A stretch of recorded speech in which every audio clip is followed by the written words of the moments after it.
ಈ ಕಿರುನಾಟಕದ ಪ್ರದರ್ಶನ ನಮ್ಮೆಲ್ಲ ಸೈನಿಕರಿಗಾಗಿ ಅರ್ಪಣೆ. ರಜೆಗಾಗಿ ಮನೆಗೆ ಬಂದಿರುವಂತಹ ಸೈನಿಕನೊಬ್ಬನು ಪಾಕಿಸ್ತಾನ ಮತ್ತು ಭಾರತದ ಯುದ್ಧ ಆರಂಭವಾಗುವಂತ ಸನ್ನಿವೇಶ ಇದು. ಯುದ್ಧ ಆರಂಭವಾದಾಗ ಮನೆಗೆ ರಜೆಗೆಂದು ಬಂದಿರುವಂತಹ ಮಗನು ಹೊರಟು ನಿಂತಿರುತ್ತಾನೆ ಹಾಗೂ ಯುದ್ಧವನ್ನು ಮಾಡುತ್ತಿರುತ್ತಾನೆ. ಇಂತಹ ಒಂದು ಸನ್ನಿವೇಶವನ್ನು ಬಿಂಬಿಸುವ ಕಿರುನಾಟಕ ಪ್ರದರ್ಶನ ನಮ್ಮ ಮಕ್ಕಳಿಂದ.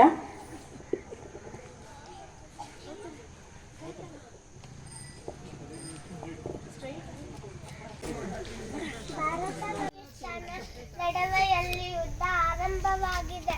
ನನ್ನ ಮಗ ಏನು ಮಾಡುತ್ತಿದ್ದಾನು?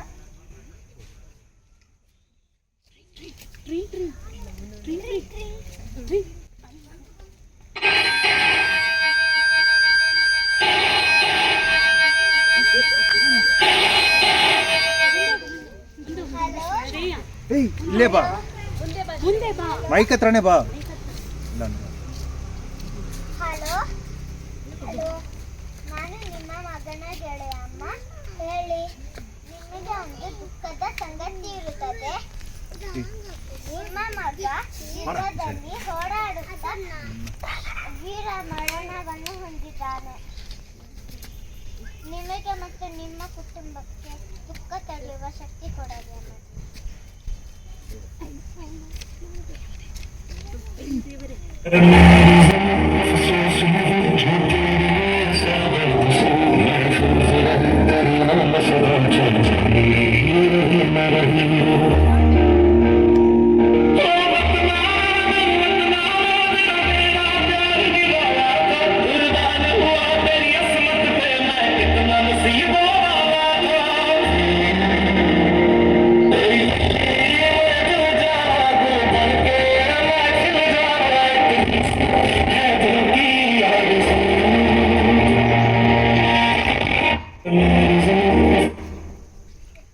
ಅಯ್ಯೋ ದೇವರೇ, ಇದೇನಾಯಿತು? ನನ್ನ ಎದೆ ಸಿಡುತ್ತಿದೆ.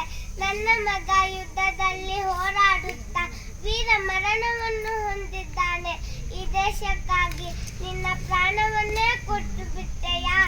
ಆದರೂ ನಿನ್ನಂತಹ ಮಗನನ್ನು ಪಡೆದ ನಾನೇ ಧನ್ಯ. ಈ ದೇಶಕ್ಕಾಗಿ ವೀರ ಮರಣವನ್ನು ಹೊಂದಿದೆ. ಆದರೂ ಕುಂದದೆ ಇದೇ ದುಃಖದಲ್ಲಿ ಇನ್ನೊಂದು ನಿರ್ಧಾರವನ್ನು ಕೈಗೊಂಡಿರುವೆ. ನನ್ನ ಇನ್ನೊಂದು ಮಗನನ್ನು ಸಹ ಸೇನೆಗೆ ಕಳುಹಿಸುತ್ತಿರುವೆ. ಮಗನೇ. ಅಮ್ಮ, ಏನಮ್ಮ? ಮಗನೇ, ನಿನ್ನ ಕೇಳದೆ ನಿನ್ನ ಬಗ್ಗೆ ಒಂದು ನಿರ್ಧಾರ ಕೈಗೊಂಡಿರುವೆ. ಅದೇನೆಂದರೆ, ನಿನ್ನ ಅಣ್ಣನ ನೆನಪಿನಲ್ಲಿಯೇ ನಿನ್ನನ್ನು ಸಹ ಭಾರತಾಂಬೆಯ ಸೇವೆಗೆಂದು ಸೇನೆಗೆ ಕಳಿಸುತ್ತಿರುವೆ. ಜಯಶಾಲಿಯಾಗಿ ಬಾ ಕಂದ. ಅಮ್ಮ, ಖಂಡಿತವಾಗಲೂ ಯುದ್ಧಕ್ಕೆ ಹೋಗುತ್ತೇನೆ. ಭಾರತಾಂಬೆಯ ರಕ್ಷಣೆ ನನ್ನ ಹೊಣೆಯಾಗಿದೆ. ಆಶೀರ್ವಾದ.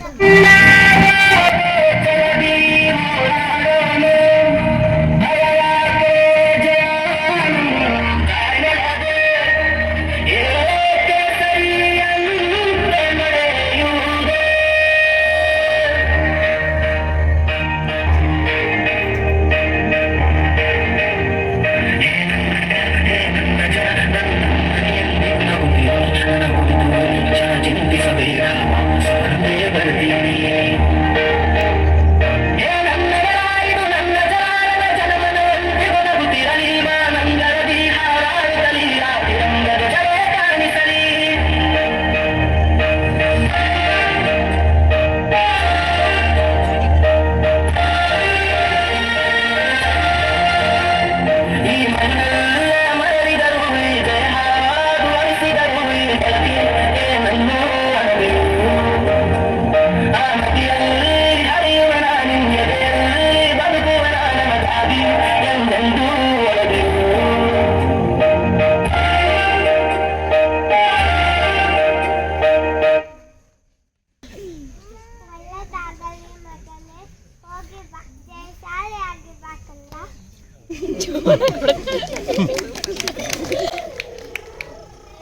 ಮುಂದಗಡೆ ಬನ್ರಿ, ಬನ್ನಿ ಸ್ವಲ್ಪ ಎದುರುಬಿಡಿ.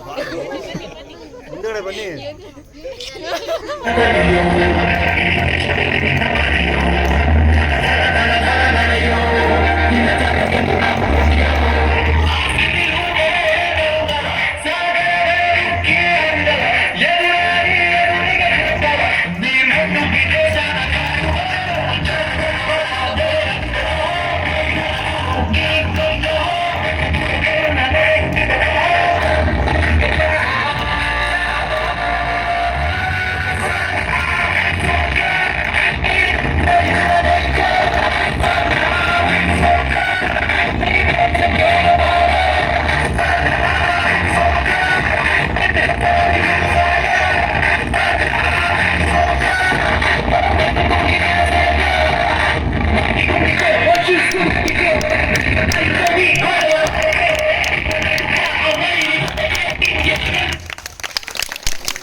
ನಾವಿಂದು ಯುದ್ಧವನ್ನು ಗೆದ್ದು ಬಿಟ್ಟೆವು.